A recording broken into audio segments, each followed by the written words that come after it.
Essa é a minha primeira exposição no Rio de Janeiro.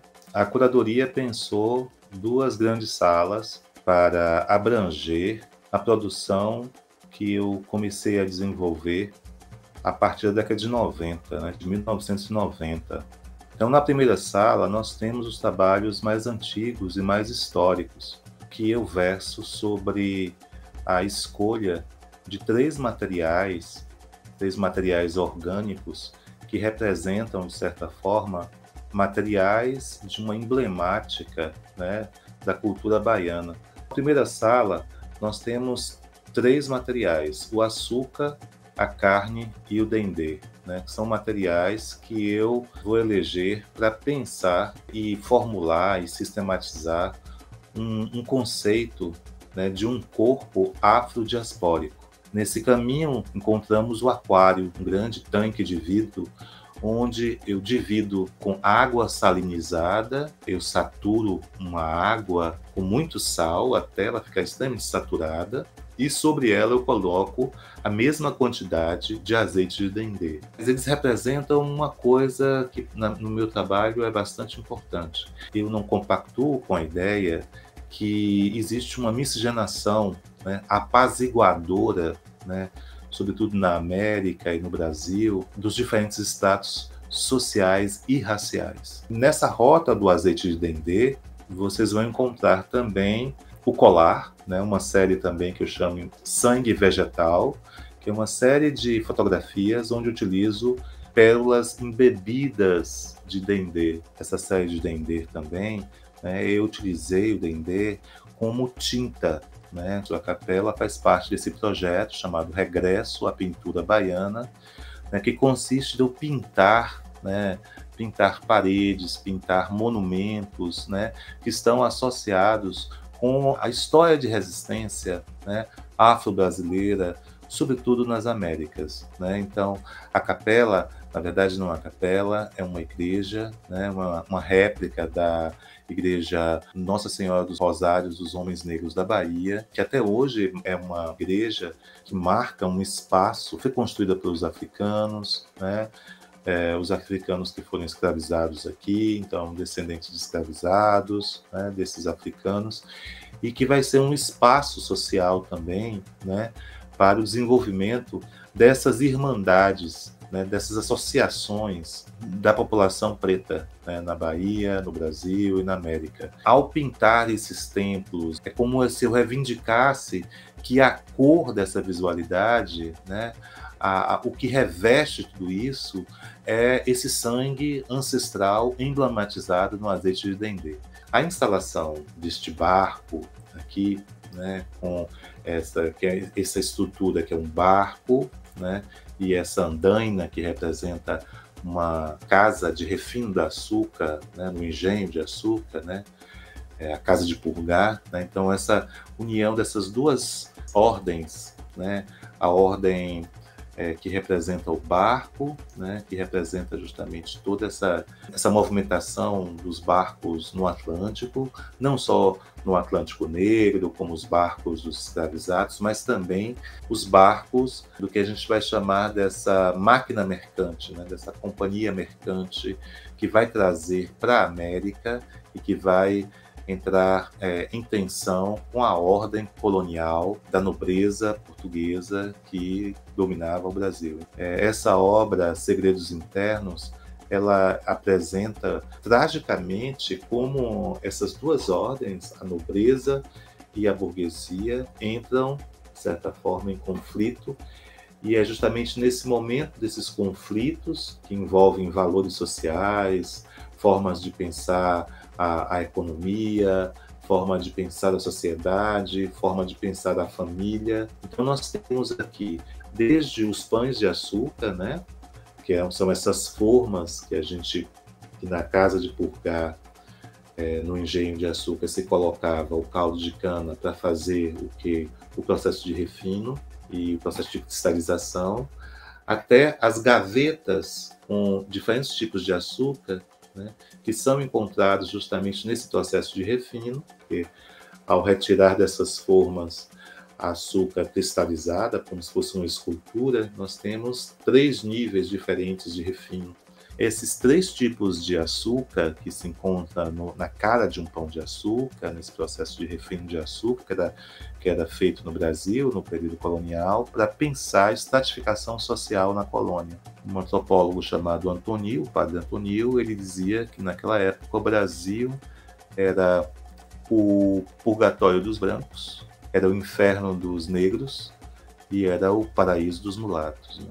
Nessa mesma sala, nós vamos encontrar um conjunto de cartas de alforria. São retratos das pessoas que foram libertadas. Então, é um exercício que eu faço de interpretação, né, a partir do mergulho desses documentos históricos mais importantes, que eu já revisei. Importantes porque ele me conecta diretamente com as duas margens. A margem brasileira, né, que é a Bahia, né, sobretudo uma casa onde está próxima da Praia do Forte, né, aqui na Bahia, no município da Mata de São João, que é a casa da Torre dos Garcias Dávila, que era um grande senhor de escravos. A outra margem africana do Atlântico, na Ilha dos Escravos, em Gorée, onde tem a famosa Casa dos Escravos, a Maison des Esclaves, onde saíram muitos africanos que vieram para as Américas escravizados. Então eu uno, de certa forma, esses dois espaços com um ritual de limpeza, né, um ritual de purificação desses espaços, utilizando folhas sagradas. Além dessas obras, que falam também de superação, existem as obras que materializam, de certa forma, esse corpo que nasceu nessa paisagem da exploração da cana-de-açúcar nos engenhos e que tem um corpo muito resistente, um corpo que resistiu a todas as mazelas, todas as torturas que sofreram os africanos escravizados pelos seus senhores, né? Então, todo o sadismo, toda a tortura desses corpos, né? Então eu elejo um material para representar esse corpo resistente, esse corpo metáfora que resistiu tanta dor, tanta tortura e tanta violência, que é a carne de charque. Então são diversos trabalhos de diversas épocas. Nós temos na exposição desde as primeiras videoinstalações, né, onde eu falo sobre as torturas, né, e como poderia chegar a crueldade de um senhor de engenho contra os seus cativos, né, passando por todas as performances que fazem referência ao processo de animalização, né, que sofreram os africanos, a destruição da sua humanidade que sofreram os africanos no processo da escravização. Eles eram animalizados como se fossem animais que tinham que ser marcados a ferro e a fogo, né, que tivessem que resistir o trabalho, resistir os açoites, resistir toda a tortura para que esse corpo pudesse produzir e servir ao ideal de exploração da colonialidade portuguesa no Brasil, né? Então, esses trabalhos que eu chamo da transmutação da carne, onde eu utilizo a carne de charque, representa justamente isso, representa esse processo, essa superfície que vai ser violada e vai ser extremamente violentada, né, desse corpo, que é um corpo afrodiaspórico, mas é um corpo que vai resistir toda essa atrocidade. Então, por isso que é uma carne de charque, é uma carne seca, não é uma carne, não filé mignon, não é uma carne que se perde facilmente, é uma carne que ela é resistente. Nessa segunda sala eu me concentro muito nos orixás, né? Então a primeira divindade que abre os caminhos é o Senhor do Caminho, né? Nós temos uma espada de Ogum. Então Ogum é o Senhor dos Caminhos e é essa primeira divindade, né? Esse primeiro deus negro, né? De origem iorubana, né? Que convida o público a adentrar, né, esse universo dessa segunda sala que é marcado pelo sagrado. As divindades no candomblé, os orixás, os voduns e os inquices, são sempre representações de elementos da natureza, né? Então, é a representação da água do rio, da água doce, da água do mar, das matas, das florestas, do vento, do fogo, né? Das doenças, também dos processos de cura, né? Então, as divindades da natureza são essas divindades do candomblé. Essa sala começa com essas duas fotografias, né, que representam o Vodun Agbe-1 e o Vodun Agbe-2. Depois também segue com outras divindades que fazem também, que estão associadas com as águas também, no caso Oxum, né, e o seu filho Logun Edé, né, que é filho de Oxum, né, essa divindade dos rios, das cachoeiras, com o caçador, que é Odé, que é Oxóssi. Então, Logun Edé, esse filho, como o Gilberto Gil já cantava, né, ele tem a paciência da mãe, porque ele é um pescador, e ele tem a astúcia do pai, porque ele é um caçador. Então, Logun Edé é esse ser belíssimo, né, essa divindade belíssima, que representa o limite entre a floresta e o rio, né? E o rio com as cachoeiras, etc.